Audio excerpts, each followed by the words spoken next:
Une expérience inoubliable. Une journée parfaite et chose rare. Le matin déjà avait apporté un cadeau de taille. Après tant d'années, on se tenait de nouveau devant la cathédrale de Strasbourg, la plus aérienne peut-être de toute l'Europe. Puis l'heure de midi a été consacrée à l'autre splendeur allemande que recèle la terre d'Alsace. Destination Colmar, afin d'admirer une nouvelle fois le retable d'Isenheim de Matthias Grunewald. Il n'est pas si tard. On prend le chemin d'un petit village alsacien, Günzbach. Dans la cure, on va rendre visite à Albert Schweitzer qui a laissé son travail en Afrique afin de se reposer quelque temps dans le village de son enfance. Albert Schweitzer. Ce nom éveille aujourd'hui déjà chez beaucoup de gens un écho profond. Mais chacun, ou presque, lui associe une signification particulière. Dieses Leben nun ist in der Tat wahrhaft würdig, einmal Gegenstand einer heroischen Biografie zu werden. Heroisch freilich nicht im alten Sinn des Militärischen, sondern in dem neuen, den wir als einzig gültigen anerkennen des moralischen Heldentums, der völligen und dabei undogmatischen Aufopferung der Person an die Idee jenes Heldentums. Das in Menschen wie Gandhi und Romain Rolland, ebenso wie in Albert Schweitzer, die ruhmreichsten Formen unseres Zeitalters angenommen hat. Zwischen zwei Ländern geboren, zwischen Deutschland und Frankreich, beiden so sehr verbunden, dass ein Teil seiner Werke französisch, der andere deutsch geschrieben ist.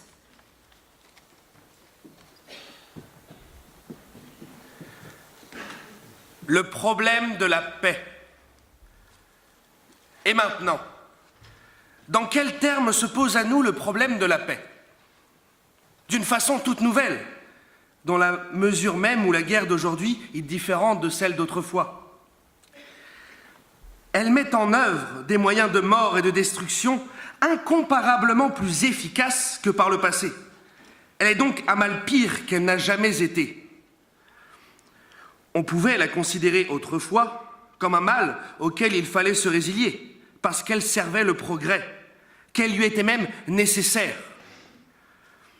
On pouvait soutenir l'opinion que grâce à la guerre, les peuples aux vertus les plus fortes l'emportaient sur les autres et déterminaient ainsi la marche de l'histoire. Mais il arriva aussi qu'en sens inverse, une guerre eut pour conséquence le remplacement d'une haute civilisation par une autre qui lui était inférieure.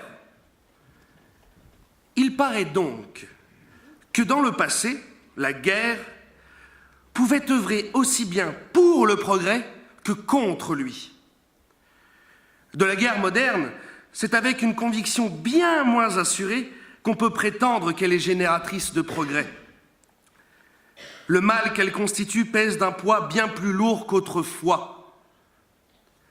Cela vaut la peine de rappeler que la génération d'avant 1914 croyait pouvoir tenir pour un facteur favorable l'énorme accroissement des moyens de guerre. On en déduisait que la décision serait acquise bien plus rapidement qu'autrefois et qu'on pourrait s'attendre à des guerres très brèves. Cette opinion était admise sans contradiction. On croyait aussi que les maux causés par une guerre future seraient relativement peu importants, parce qu'on escomptait une humanisation progressive de ces méthodes. Le point de départ de cette supposition furent les obligations assumées par les peuples dans la Convention de Genève de 1864, à la suite des efforts de la Croix-Rouge. Ils se garantissaient mutuellement les soins aux blessés et un traitement humain des prisonniers de guerre, de même que des égards très larges envers la population civile. Cette convention a, en effet, obtenu des résultats considérables, dont des centaines de milliers de combattants et de civils devaient profiter dans les guerres à venir. Mais comparés aux malheurs de la guerre, accrus au-delà de toute mesure, par les moyens modernes de mort et de destruction, ils sont bien minces. Vraiment, il ne peut pas être question d'une humanisation de la guerre. La théorie de la guerre courte, combinée à celle de l'humanisation de ces méthodes, fit qu'au moment où la guerre devint réalité en 1914, on ne la prit pas autant au tragique qu'elle le méritait. On la considéra comme un orage qui allait purifier l'atmosphère politique et comme un événement qui allait mettre fin à la course aux armements qui ruinait les peuples. Si certains, d'un cœur léger, approuvaient la guerre à cause du profit qu'ils en attendaient, d'autres exprimaient un avis plus sérieux et plus noble. Cette guerre devait être la dernière, et le serait effectivement. Plus d'un soldat est parti persuadé qu'il allait combattre pour l'avènement d'une ère nouvelle sans guerre. Dans ce conflit, comme dans celui de 1939, ces deux théories se révélèrent complètement erronées. Luttes et destructions durèrent des années et furent menées de la façon la plus inhumaine. À la différence de la guerre de 1870, le duel ne fut pas entre deux peuples isolés, mais entre deux grands groupes de peuples. Et ainsi, une grande partie de l'humanité en fut victime, et le mal en empira d'autant. Puisque nous savons maintenant quel horrible mal est la guerre, nous ne devons négliger aucun effort pour en empêcher le retour. Une raison d'ordre éthique s'y ajoute. Au cours des 2 dernières guerres, nous nous sommes rendus coupables d'actes inhumains qui font frémir. Et dans une guerre future, nous renchéririons. Cela ne doit pas être.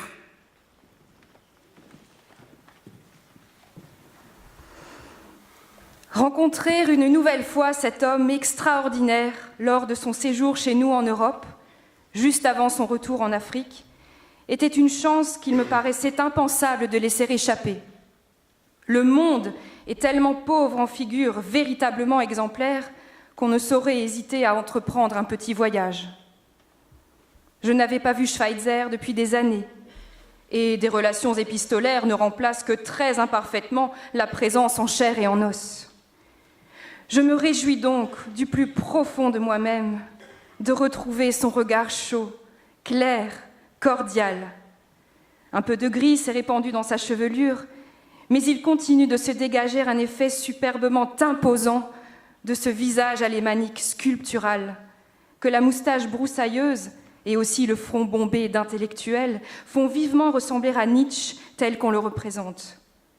Il est dans l'essence même d'un chef de recéler en lui une part d'autoritarisme.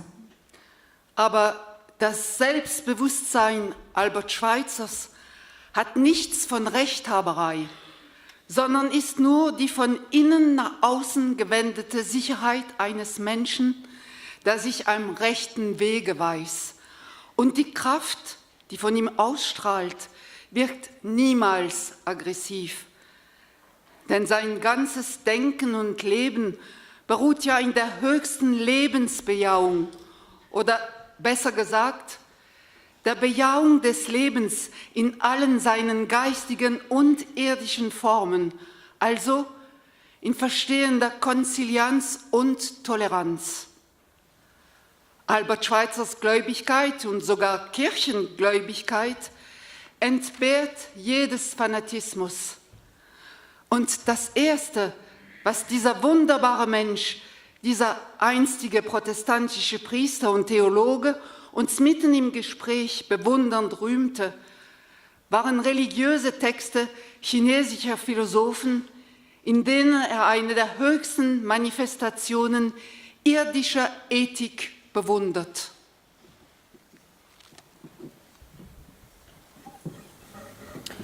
Elle tourne la vie. Elle nous tourmente la vie. Et cette question incessante, à quand le retour du soleil? Voici la chanson Dunia.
تعتبر لك يرجع في الدنيا الغرام يمتى تعتبر لك يرجع في الدنيا الغرام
واللي سال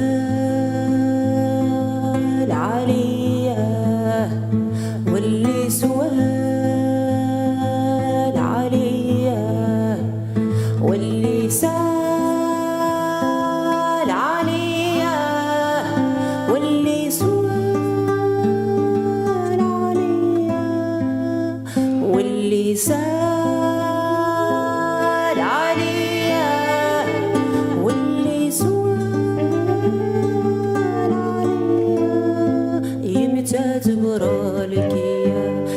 يرجع في الدنيا الغرام يمتى تبرالك يرجع في الدنيا الغرام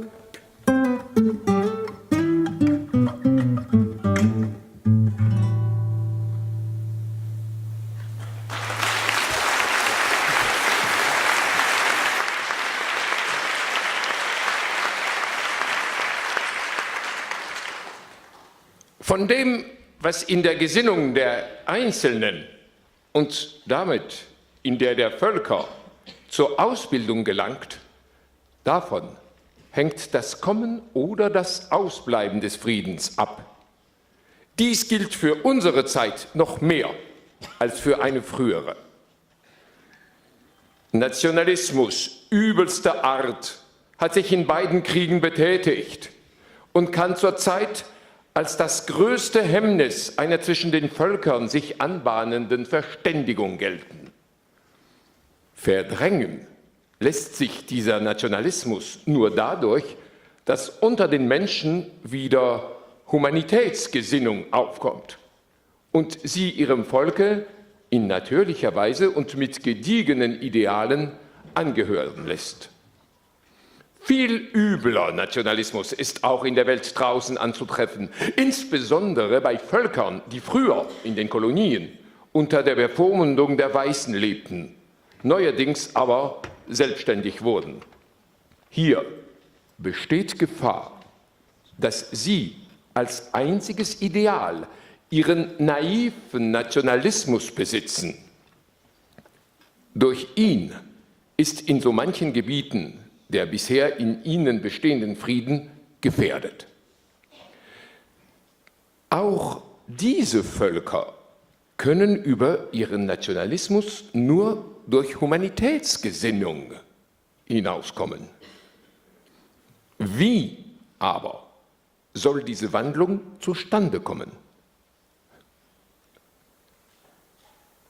Wenn der Geist in uns mächtig wird und uns von der veräußerlichten Kultur zu der in der Humanitätsgesinnung gegebenen innerlichen Kultur zurückführt. Alle Menschen, auch die Primitiven und Halbzivilisierten, tragen in ihrer Eigenschaft als mitempfindende Wesen die Fähigkeit zur Humanitätsgesinnung in sich. Sie ist in ihnen als ein Brennstoff gegeben, der darauf wartet, durch eine hinzukommende Flamme entzündet zu werden. Bei einer Reihe von Völkern, die zu einer gewissen Kultur gelangt waren, ist die Idee, dass einmal ein Friedensreich kommen müsse. Und diese Idee ist zur Ausbildung gelangt. In Palästina tritt sie zum ersten Mal beim Propheten Amos im 8. Jahrhundert vor Christi auf und lebt sich als Hoffnung auf ein Reich Gottes in der jüdischen und christlichen Religion aus. Sie gehört der Lehre an, die die großen Denker Chinas, Lao Tse, Kung Tse und ihre Schüler vertreten. Sie findet sich bei Tolstoi und anderen europäischen Denkern. Man hat sie als eine Utopie angesehen. Heute aber liegen die Dinge so, dass sie irgendwie zur Wirklichkeit werden muss, wenn die Menschheit nicht untergehen soll.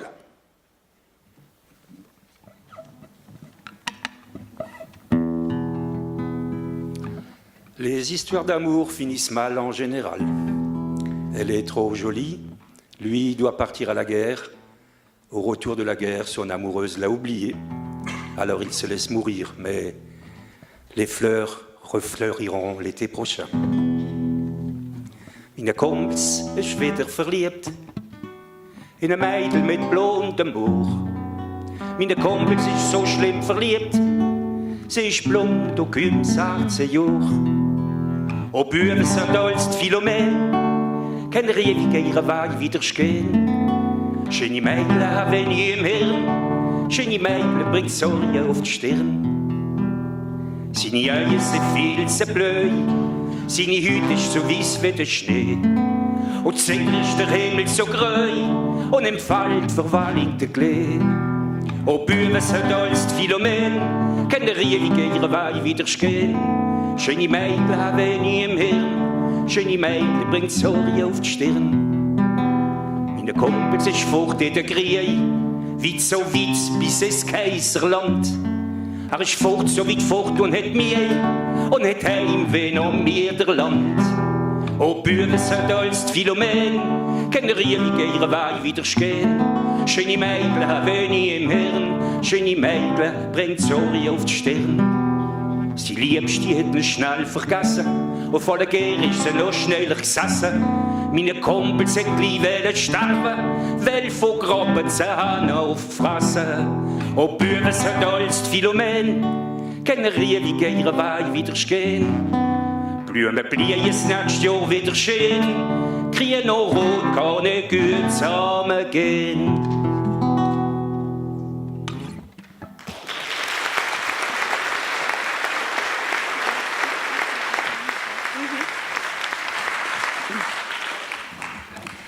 Albert Schweitzer. Ils sont innombrables, ceux qui l'aiment et le vénèrent, la plupart toutefois sous un angle de vue entièrement différent.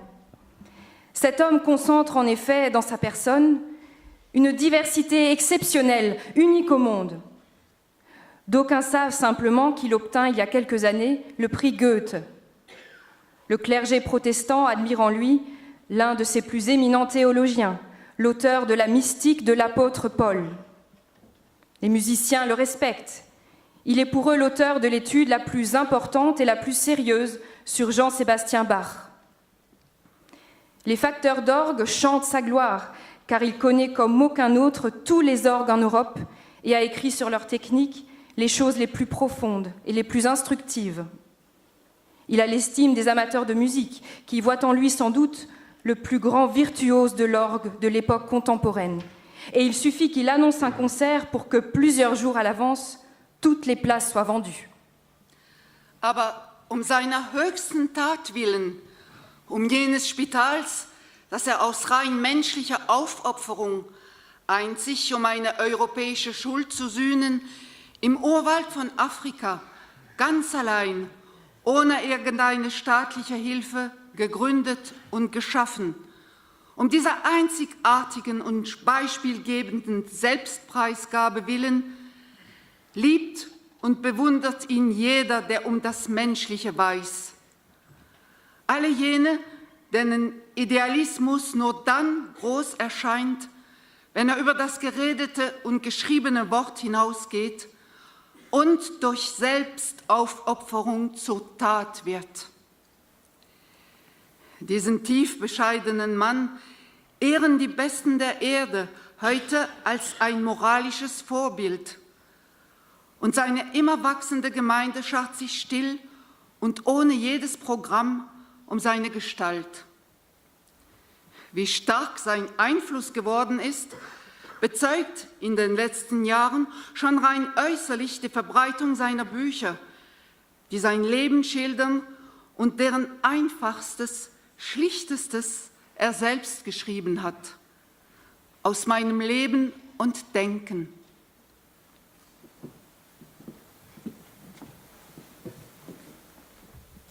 Quand les portes se ferment, reste la foi.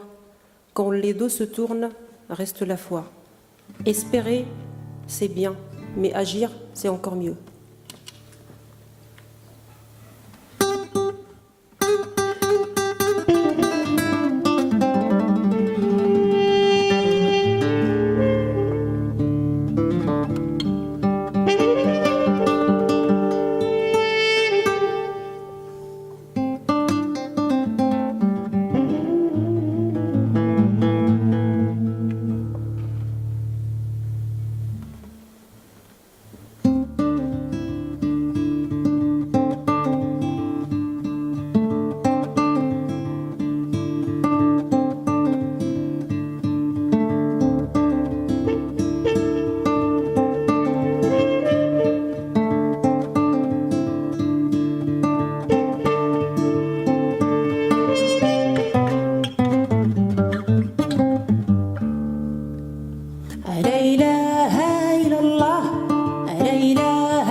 osons faire face à la situation. L'homme est devenu un surhomme. Il est un surhomme parce qu'il ne dispose pas seulement des forces physiques innées, mais parce qu'il commande, grâce aux conquêtes de la science et de la technique, aux forces latentes dans la nature, et qu'il peut les mettre à son service. Pour tuer à distance, l'homme réduit à lui-même ne disposait que de sa force physique, grâce à laquelle il tendait l'arc. Il la faisait agir sur la flèche par la brusque détente de l'arc. Le surhomme en est arrivé à utiliser, grâce à un engin inventé à cet effet, l'énergie dégagée par la déflagration d'un mélange de produits chimiques. Ceci lui permet d'employer un projectile beaucoup plus efficace et de l'envoyer à une distance beaucoup plus grande. Mais le surhomme souffre d'une imperfection funeste de son esprit. Il ne s'est pas élevé au niveau de la raison surhumaine qui devrait correspondre à la possession d'une force surhumaine. Il en aurait besoin pour mettre en œuvre cette énorme puissance uniquement à des fins raisonnables et utiles, et non destructrices et meurtrières. Pour cette raison, les conquêtes de la science et de la technique devinrent funestes plutôt que profitables pour lui. À cet égard, ne faut-il pas considérer comme un fait significatif que la première grande découverte, celle d'utiliser la force résultant de la déflagration de la poudre, s'est d'abord offerte uniquement comme un moyen de tuer à distance? La conquête de l'air, grâce aux engins à combustion interne, marque un progrès décisif pour l'humanité. Les hommes ont aussitôt profité de l'occasion qu'elle offrait pour tuer et détruire du haut des airs. Cette invention a rendu évidente une conséquence qu'auparavant on refusait de s'avouer. Le surhomme, à mesure que sa puissance s'accroît, devient de plus en plus un pauvre homme. Pour ne pas s'exposer complètement à la destruction qui déferle d'en haut, il est obligé de s'enfouir sous terre, comme les bêtes des champs. En même temps, il doit se résigner à assister à une destruction sans précédent de valeurs culturelles. Une nouvelle étape fut constituée par la découverte des forces énormes libérées par la désintégration de l'atome. Au bout d'un certain temps, il fallut constater que la capacité de destruction d'une bombe chargée d'une force de ce genre devenait incalculable et que déjà des expériences sur une grande échelle pouvaient provoquer des catastrophes menaçant l'existence même de l'humanité. C'est maintenant seulement que toute l'horreur de notre existence se révèle à nous. Nous ne pouvons plus éluder la question de l'avenir de l'humanité. Mais le fait essentiel que nous devons ressentir dans notre conscience et que nous aurions dû ressentir depuis longtemps est que nous devenions inhumains à mesure que nous devenions des surhommes. Nous avons toléré qu'au cours des guerres, les hommes aient été tués en masse, environ 20 millions dans la Seconde Guerre mondiale, que des villes entières avec leurs habitants aient été réduites à néant par la bombe atomique, que des hommes aient été transformés en torches vivantes par les bombes incendiaires. Nous prenions connaissance de ces faits par la radio ou par les journaux, et nous les jugions selon qu'ils signifiaient un succès pour le groupe de peuples auquel nous appartenions ou pour leurs adversaires. Quand nous nous avouâmes que ces faits étaient les résultats d'une action inhumaine, cet aveu s'accompagnait de la réflexion que l'état de guerre nous condamnait à les accepter. En nous résignant sans résistance à notre sort, nous nous rendons coupables d'inhumanité.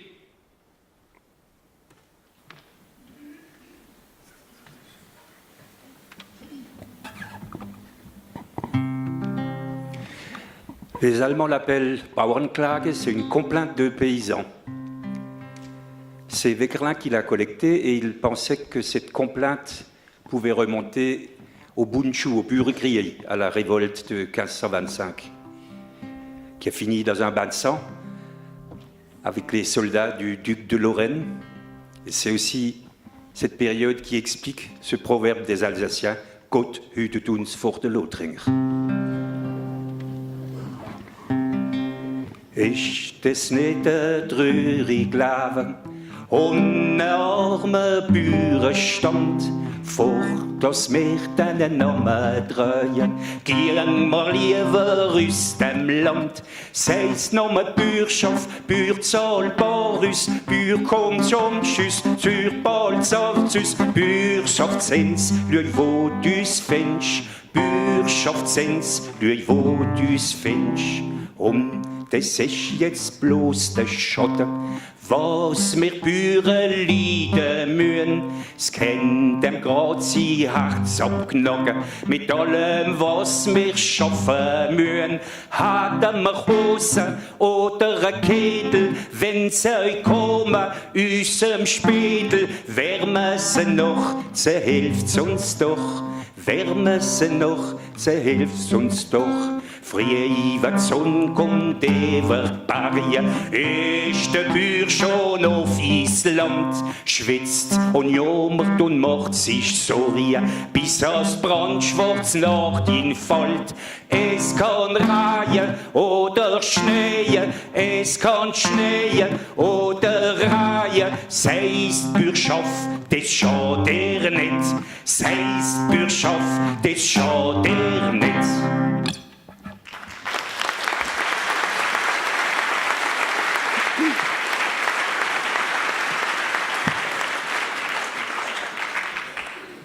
Und dann hinaus in das kleine Tal durch das sonntäglich stille Dorf.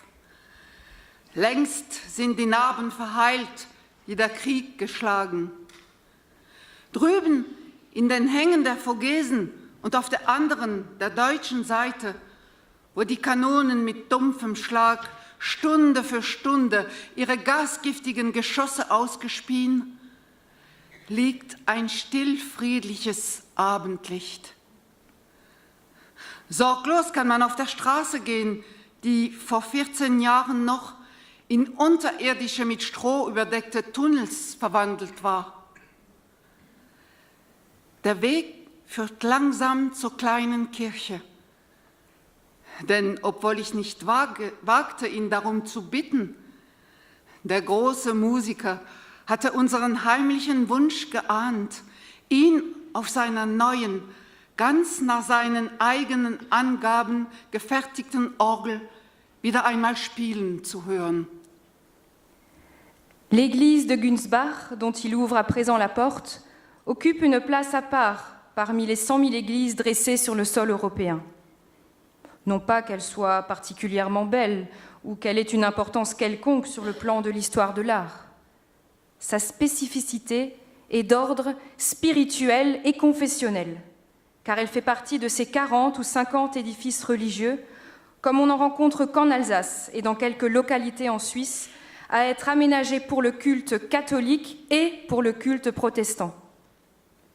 Le chœur, clos par une petite barrière en bois, est ouvert uniquement pour l'office catholique qui se déroule à une autre heure que le protestant.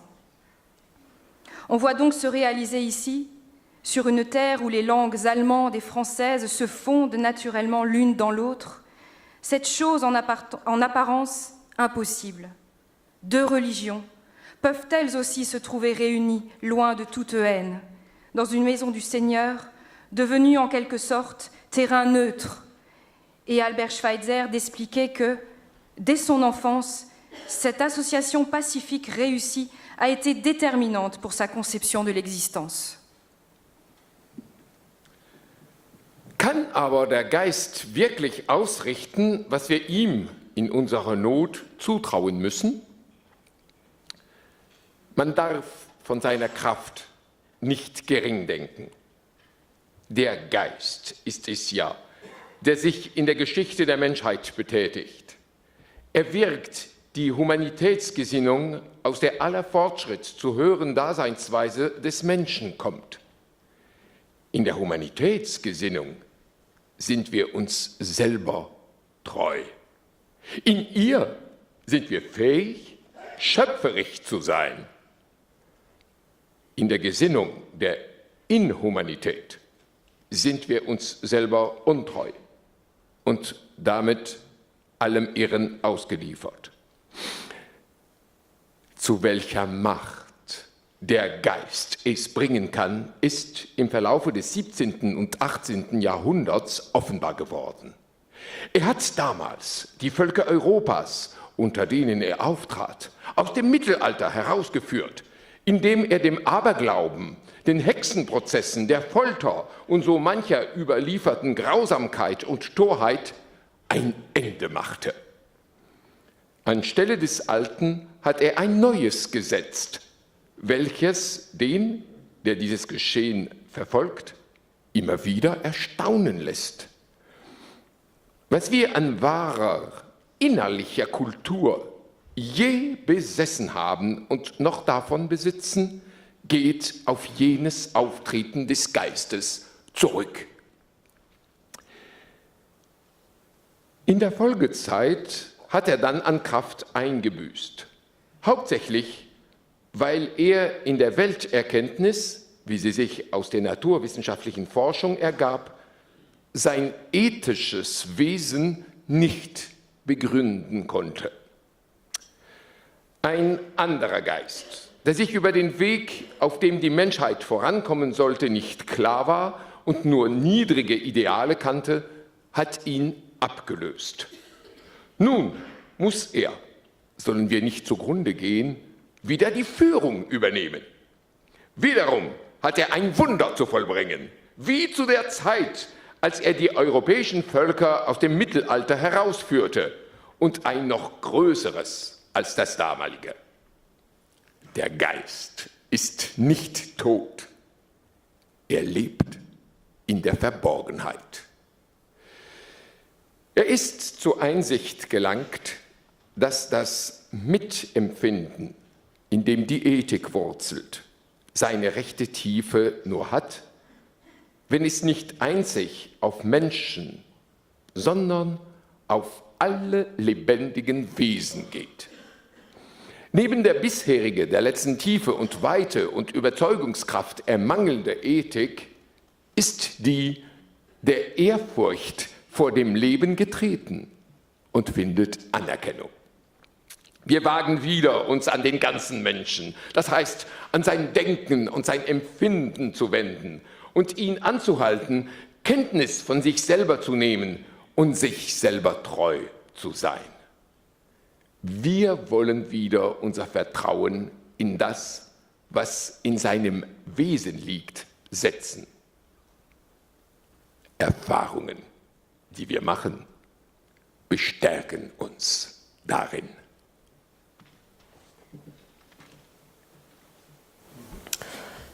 Dans ce monde rempli de peur, l'artiste se perd entre rêve et mirage.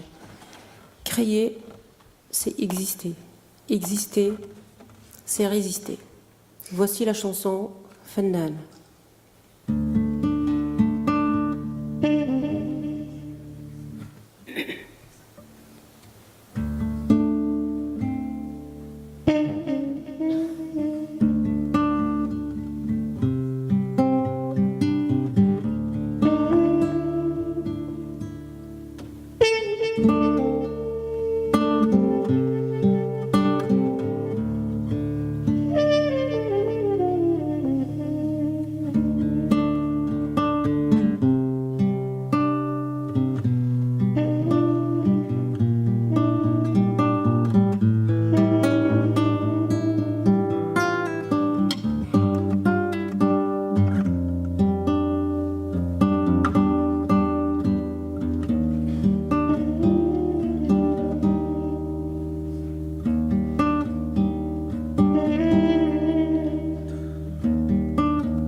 محبوس بين الأحلام محبوس بين الأوهام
سير نسلم عليك سيروا سيروا سير نسلم عليك سيروا سيروا سير نسلم عليك سيروا سيروا سير نسلم عليك افتح افتح افتح لي يا عيني سيروا سيروا سير نسلم عليك افتح افتح افتح لي يا عيني سيروا سيروا سير نسلم عليك سيروا سيروا سير نسلم عليك سيروا سيروا سير نسلم عليك سيروا سيروا سير نسلم عليك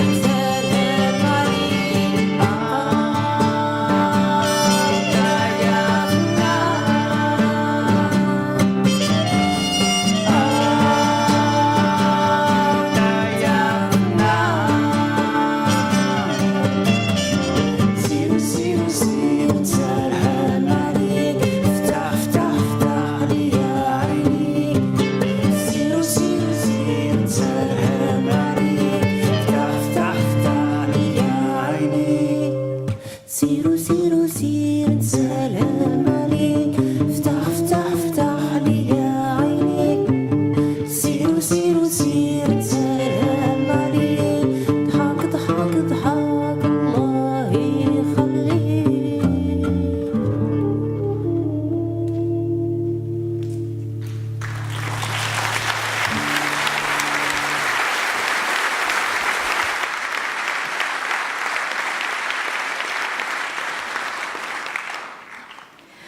L'obscurité règne déjà à l'intérieur de l'église totalement vide lorsque nous entrons, et nous n'y changerons rien. Une unique petite ampoule sera allumée au-dessus des claviers de l'orgue. Elle éclaire simplement les mains de Schweitzer qui se mettent à courir sur les touches, et sur son visage incliné, pensif, se projettent des reflets imprécis, magiques. Et maintenant, Albert Schweitzer joue, pour nous seuls, dans l'église déserte, noyée dans la nuit, son Jean-Sébastien Bach tant aimé. Expérience à nul autre pareille.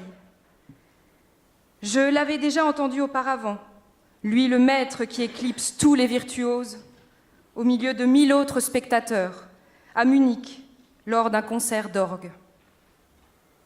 Sur le plan technique, la perfection était sans doute la même, mais jamais je n'ai ressenti aussi vivement qu'ici, dans cette église protestante, la violence métaphysique de Jean-Sébastien Bach, éveillé par un homme profondément religieux et façonné par lui dans un don complet de soi. Schweitzer joue pour nous la cantate de l'Avent, un choral, puis il improvise. Doucement, mystérieusement, le sombre habitacle de l'église se remplit d'une musique sublime qui pénètre en même temps au fond de nos cœurs. Eine Stunde solch beschwingter Erhebung und wieder hinaus auf die schon verdunkelten Wege, die jetzt gesteigert hell erscheinen. Und wieder ein langes, gutes Gespräch beim Abendbrot, von innen erwärmt durch das Gefühl wahrhaft menschlicher Gegenwart. Und die andere, die unsichtbare, die Kunst, die uns alles Irdische, politisch Widrige auf die herrlichste Art wegzunehmen weiß.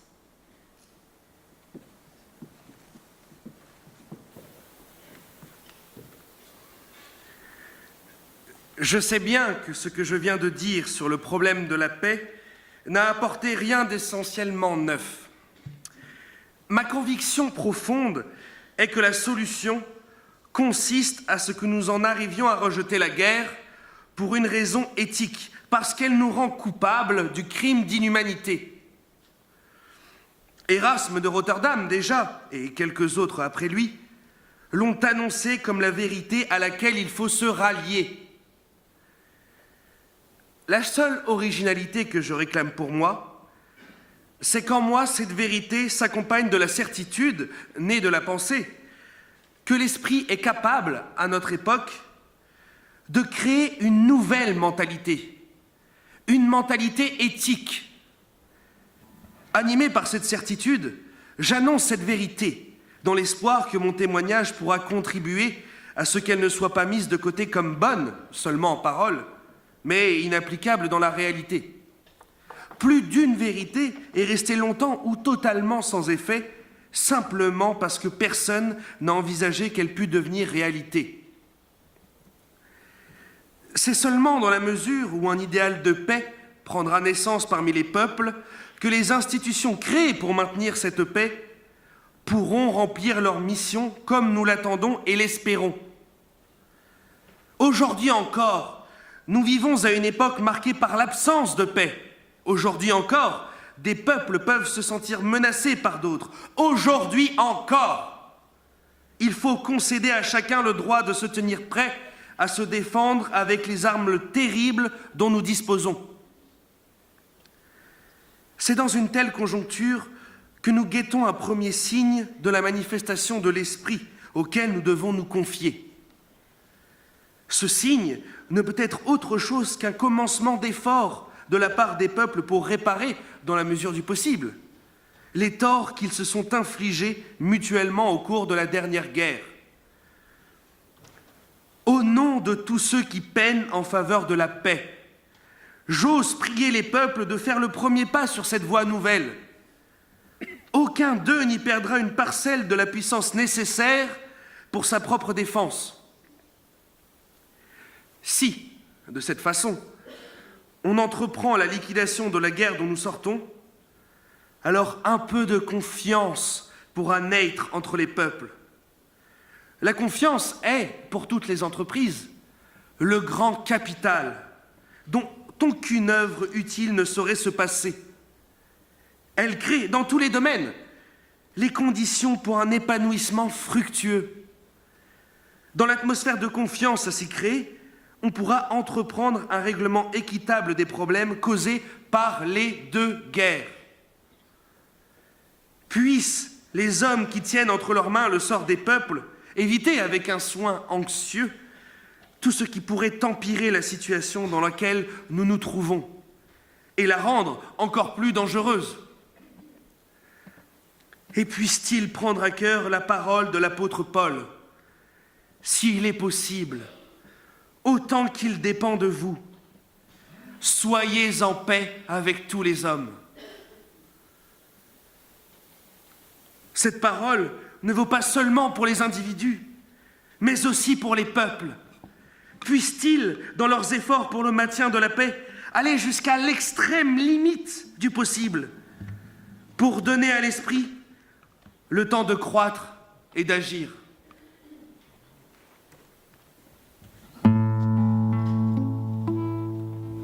Ballade pour Simon Schneider, celui que Germain Müller avait baptisé le Robin des Bois alsacien, le gentleman cambrioleur. Simon Schneider du Polygone, qui a volé un jour la voiture d'une dame et qui, pour s'en excuser, lui a rendu la voiture lavée avec le plein et un bouquet de roses. Simon Schneider qui partageait les larcins avec ces gens du Polygone. Simon Schneider, tout le Robin des Bois, qui s'est évadé plusieurs fois de prison, mais il l'a payé très cher, puisque pour avoir uniquement volé, il a eu 10 ans de QHS. Pendant ce temps-là, les grands de mon pays ont fait de mon pays un immense dépôt à ordures et n'ont pas été inquiétés. Et cette chanson m'a permis de mettre dans le refrain ce qui est pour moi un des plus beaux proverbes alsaciens.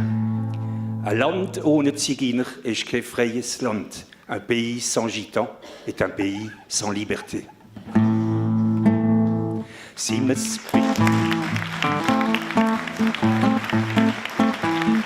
me speschenere Sonnenkrüge geboren, mit Schnee und großem Wind.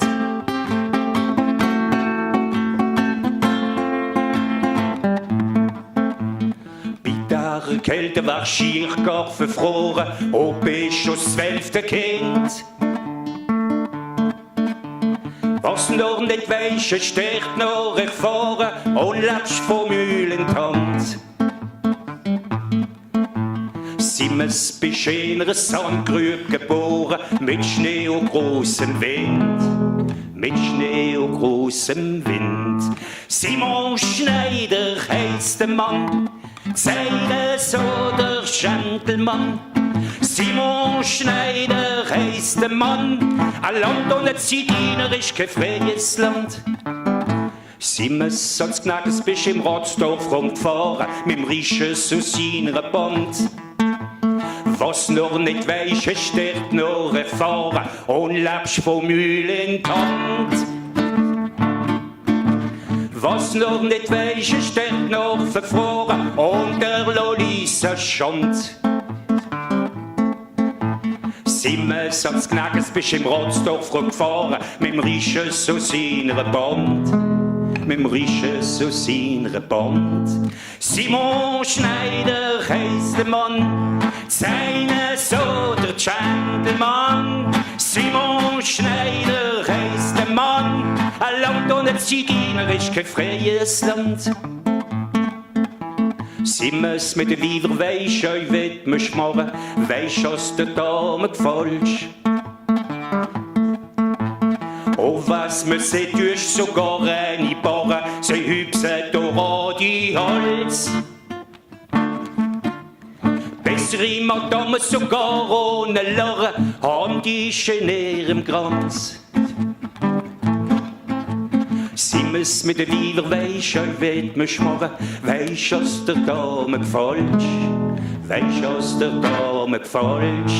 Simon Schneider heisst der Mann, seine so der Gentleman. Simon Schneider heisst der Mann, ein Land ohne Zigeuner ist kein freies Land. Simmers die Gendarme hast du immer bloßen und allemal hast gestrahlt.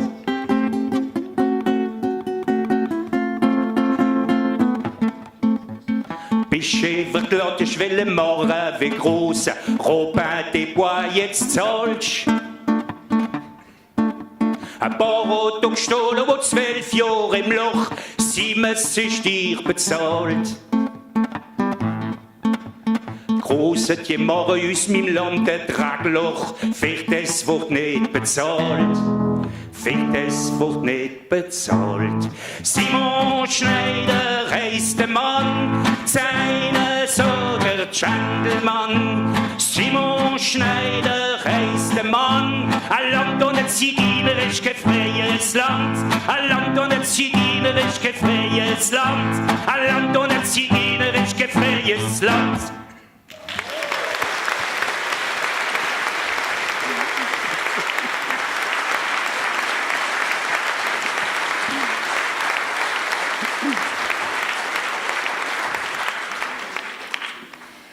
Dann wieder zurück nach Colmar und im Zuge neuerdings hin durch die Nacht, dankbar, erregt und gleichsam ausgeweitet.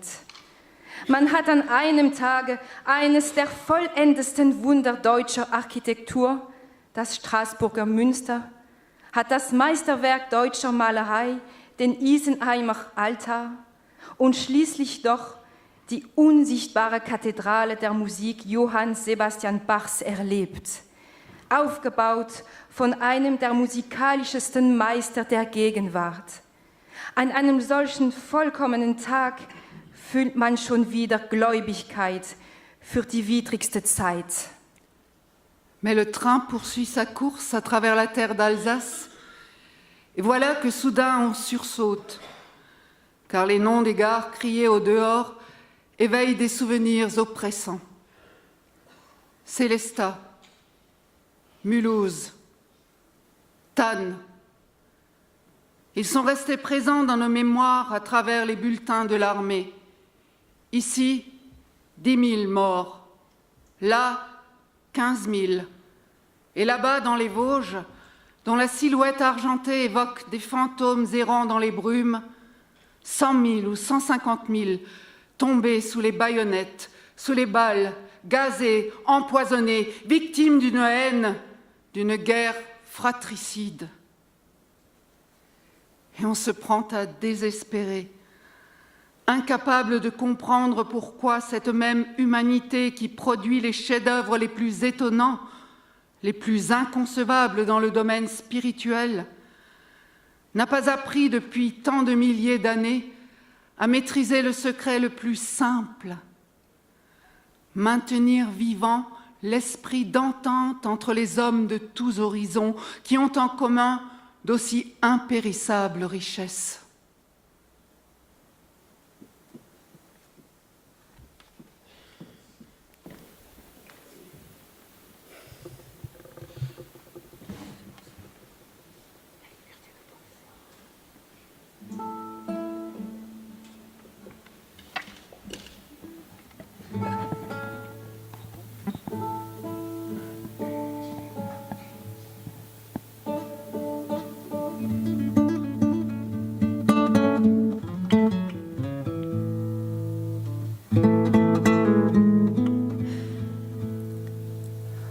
حريتي أنا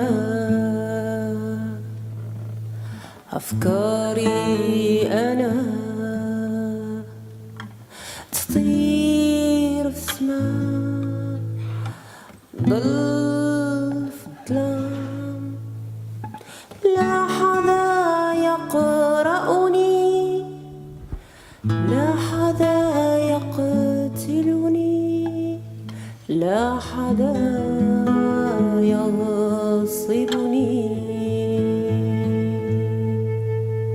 Die Gedanken sind frei, wer kann sie erraten? Sie fliegen vorbei wie nächtliche Schatten. Kein Mensch kann sie wissen, kein Jäger wird schießen mit Pulver und Blei. Die Gedanken sind frei, elles sont libres, mes pensées, personne ne peut les arrêter. Mes pensées peuvent s'envoler comme une ombre dans l'obscurité. Aucun homme ne peut les deviner, aucun chasseur les tuer, aucun fusil assassiner. La liberté de penser.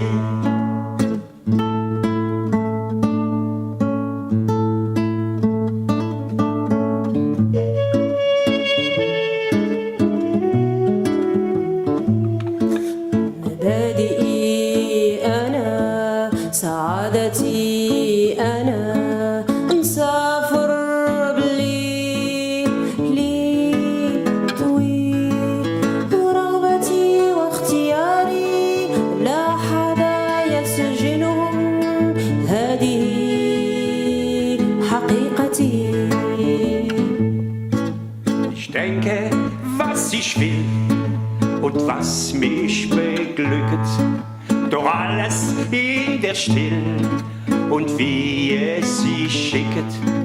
Mein Wunsch und Begehren kann niemand verwehren, es bleibt dabei, die Gedanken sind frei. Je pense ce que je veux et ce qui rend heureux. Je le fais en silence, à ma convenance. Mon désir, ma volonté, personne ne peut les deviner. C'est ma réalité, la liberté de penser.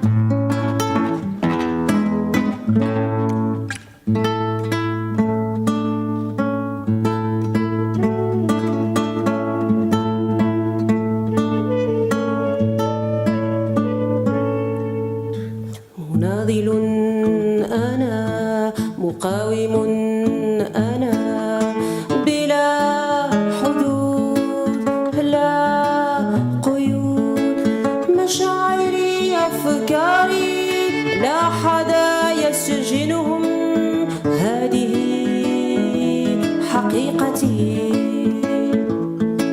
Und sperrt man mich ein im finsteren Kerker, das alles sind rein vergebliche Werke.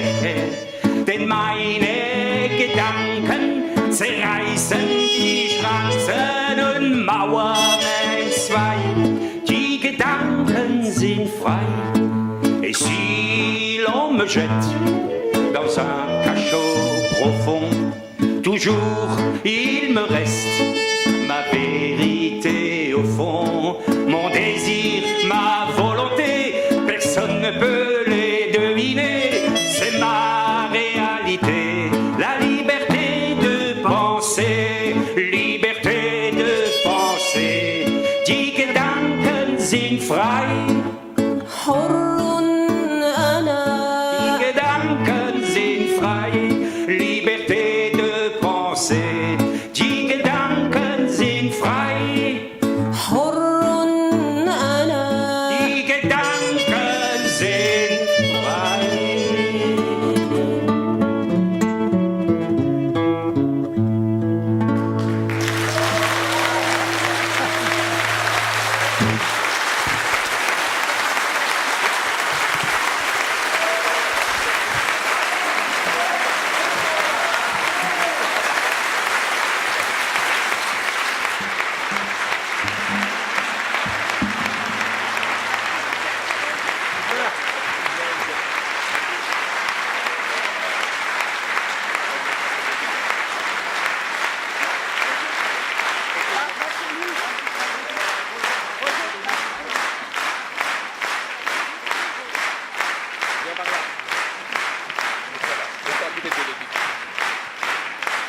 Attention, salut. D'abord le salut. Deuxième. Et troisième.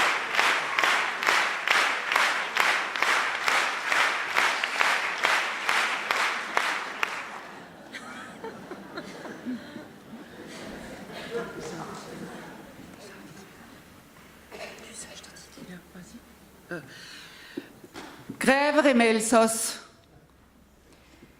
Mein Grab ist jetzt im grünen Feld. Der Reihe geht, der Schnee geht drauf. Wie ist der Junge wann, wie der leid? Jetzt ist der Frieden da. Que de tombes sur les prés verts. La pluie, la neige tombe sur elle. Il était jeune, celui qui dort là-bas. Et voici, la paix est revenue. Es war eine Gröhe ein kurzer, hartes Todeskampf. Die armer Güter, junger Bühe, jetzt ist der Frieden da. Il y eut une balle grise, une courte, une rude agonie. Mon pauvre petit gars. Et voici, la paix est revenue. Du Elsassboden, oh wie ist in dir so manch Soldatengrab, verloren und vergessen Grab, jetzt ist der Frieden da. Que de tombes en toi, ma terre, que de tombes de soldats, abandonnés, oubliés. Et voici, la paix est revenue.